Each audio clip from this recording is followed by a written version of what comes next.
Hey there friends, busy day in the studio today. Working on a couple of videos, one that's going to be out tomorrow that's going to be pretty fun. I went to the range earlier this morning and got some B-roll footage, and I think you're going to be interested in that video. I'll talk more about that here in a minute. Today I want to talk about bullet trajectory from the Trump assassination attempt. A lot of questions have been out there about potential angles, where the shooter shot from. Oh gosh, was the body moved? Or the gun moved? There's so many question marks out there, and I think if we can nail down trajectory more than anything, I think this at least helps us put some pieces in place.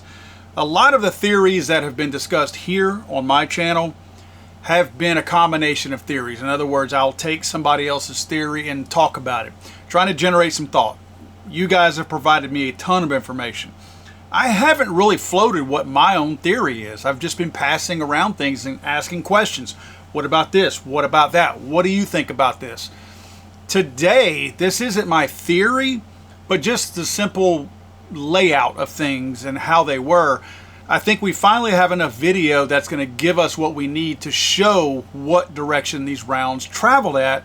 Now, the biggest thing was the drone footage that somebody ran the other day. And the reason why that was so important is because it showed overhead shots. Everything else we've been looking at has been kind of from the side. So you don't have a good, let's call it a one-dimensional shot. It's always three-dimensional.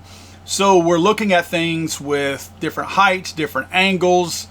It's just not giving us a good picture. These overhead shots from this drone from the other day, although not 100% encompassing the entire area, it does give us enough screenshots that I could grab that's going to allow me to piece together the crime scene so that you can see what we've got out there. So what I did was I took a main shot, a Google Earth shot of the overhead of Butler Farms. Then I took screen grabs from the drone footage and made it transparent so I could lay it over the top of the Google Earth image. And what I'm trying to do is get these buildings and these landmarks around there to match up so that I can show exactly where the Trump stage is. Because again, on the Google Earth map, well, clearly there's no Trump stage there. So we have to know where the stage and all the bleachers were in order to determine what direction the firearms came, the shots came from, based on where people were located in the crowd who were actually hit. So by laying this over there, you can see I have to move things around, resize them, change the orientation quite a bit, but I finally get to a point where I believe I can overlay that and then back off of the transparency so that we can see the full image of the stage area.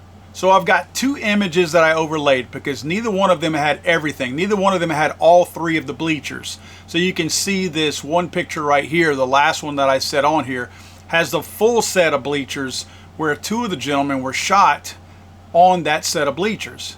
So this was what I came up with, and of course you see where it is in relation to the AGR building and rooftop where Crooks allegedly was lying. So if I back way out here on my Google Earth shot, I have my red X where, let's say, Crooks was confirmed to be. While we may not have video of him getting into place and actually firing from there yet, we do have his deceased body in that position. So that's why I marked that position there. And it's pretty close. I marked things off and looked at landmarks on top of the roof, things that would signify where he was lying, and that's pretty much it.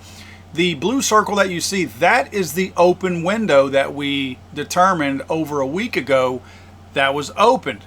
Now, we're not sure exactly what window these snipers supposedly were in, but we're going to assume there, since we did see an open window last week whenever we pointed that out. So if I take all of my information that I have, including the people who got shot. So let's look at the different people who got shot, right? First, we've got David Dutch, who is over in this corner right here. Then we have Corey Comparatori, lost his life in the bleachers here. And then we have James Copenhaver, who was shot over here. Now, David and James were standing pretty much right next to each other. So that shot is going to be real close to the same. In fact, some people at first thought maybe they got hit by the same round. Again, we don't have any information on that, but that's just where it stands. So if I take where the three of those guys were, put it on the map that I just built, and then I show what the trajectory from Crooks, where he was on top of the roof, and show where these guys were hit, it would appear that Crooks did in fact hit Comparatori and the other two gentlemen in the corner that got hit. Now, for the sake of argument, I took that window where supposedly the snipers were, because there's a lot of conspiracy theory out there that somebody from one of those windows, whether it be an assassin or somebody else, quote, on an inside job, no matter what, it's the argument that people are putting out there. I drew that dotted line that aims at Trump. And as you can see, most of the other people were not really in that line of sight, except for Trump, if you want to look at it that way. Again, not saying that window or that person fired at Trump. I'm putting this out there for you guys to digest, and you tell me what you think. I'm simply laying out what the actual facts are and then showing other things that are possibilities. So in this shot, it does look like the placement of Crooks's body was accurate as far as where he likely made some of those shots from. The guest that I had on last week, John, he is pretty convinced that that dotted line that you see right there is at least the shot that hit Trump. Possibly those shots could have gone into the crowd also, but he's pretty convinced with the angle of Trump's head whenever he's actually looking at the teleprompter, not the screen, the teleprompter, when he makes that quick turn to the left, that's where that shot came from, not from Crooks. Again, not my argument. I'm just telling you what people are stating and what some really smart people are putting out there.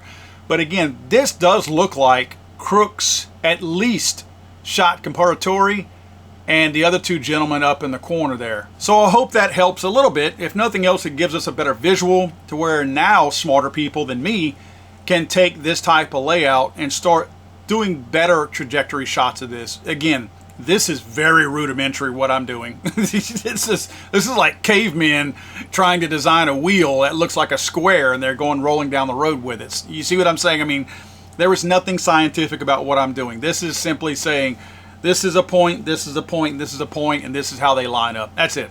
So hopefully smarter people than me will take this information and use it for whatever it's worth. Tomorrow's video though. Tomorrow's video, one, was fun to lay out and to experiment with, but I think you're going to find it super interesting. One of the biggest things that is still being buzzed around right now is the law enforcement officers that went on the roof yesterday, or at least yesterday and the day before the video came out, I should say, about the guys, the body cam footage of the guys on the roof immediately after Crooks allegedly made these shots. They initially count 5 rounds, right? And the 5 rounds are relatively close to Crooks's body, and they stop at the 5 rounds. The tape goes on for a very long time, but there's about 11 to 12 minutes cut out in the middle of it. And then later on in that same doctored tape, and I say doctored, I don't mean that like somebody did something facetious or, you know, trying to fool somebody. I'm just saying it's clearly cut because the timestamp shows that. So 11 to 12 minutes is missing from it, and then later on they come back and then they count out the same 5 rounds, I shouldn't say rounds, the same 5 casings, that the spent brass that came from Crooks's weapon initially, that they counted out the 5, and then they count 3 more right over the peak of the roof. It's on the other side of where that peak is. So what I did is I went to the range and I laid some things out, and I'm trying to measure some distances. I actually did 5.56 and 2.23 just to see if there was any difference in where those projectiles would fly to. So that video is coming out tomorrow, and you're going to be really shocked and surprised, and maybe pleasantly surprised by some of the results that I have out there. And I don't know, we'll see. Does it answer questions, or does it open up more a line of questioning? So keep an eye out for that tomorrow. That's going to be very interesting. Guys, if you don't mind, please like, subscribe, share the video. YouTube does not like these types of videos, so please make sure you're still subscribed, because people are getting pulled out off of my subscriber rolls. But if you would, share the videos. Tell other people about them so that they can see them, so that YouTube can't completely squash them, because they're doing a pretty good job of squashing not only my reach, but keeping people from being able to see the videos who are already subscribed and they get unsubscribed. So as always, thank you guys for watching. I appreciate that. It means a lot to me that you do that. Please don't forget, if you have any information for me, you'd like to tell me something that you're not comfortable putting in the comment section down below, simply email me at paul@legallyarmedamerica.com, paul@legallyarmedamerica.com. Thanks, folks. God save the Queen, man. I'm sorry, I thought this was America.